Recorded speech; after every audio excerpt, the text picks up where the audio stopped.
On voudrait retenir ce moment de pure convivialité, partagé en famille, enrichi de quelques présences amies.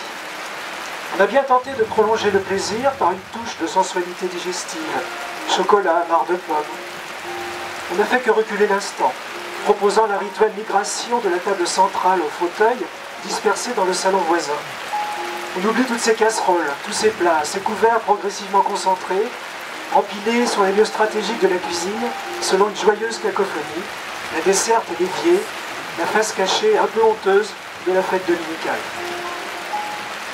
C'est alors que, au cœur de l'animation de plus en plus confuse, de plus en plus bruyante, on se rappelle qu'elle vous attend, dans une inertie désespérante sans cesse renouvelée.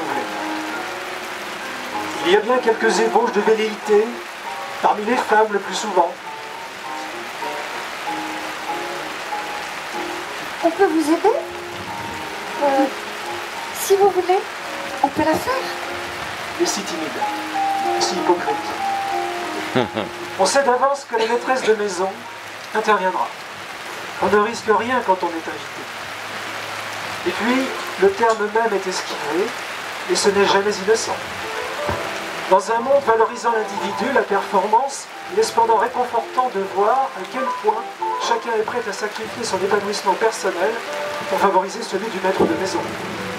De toute façon, la vaisselle, l'autre n'y échappe pas. C'est le refuge de celui auquel on ne prête aucun talent culinaire, qui d'autorité est voué au menu service. Pourtant, celui de la vaisselle est d'une autre qualité. Et on est seul à en connaître des mille et un délices. D'abord, s'enfermer dans la cuisine, conquise de haute lutte.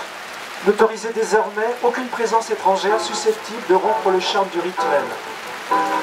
La solitude, d'ailleurs, on commençait à la souhaiter.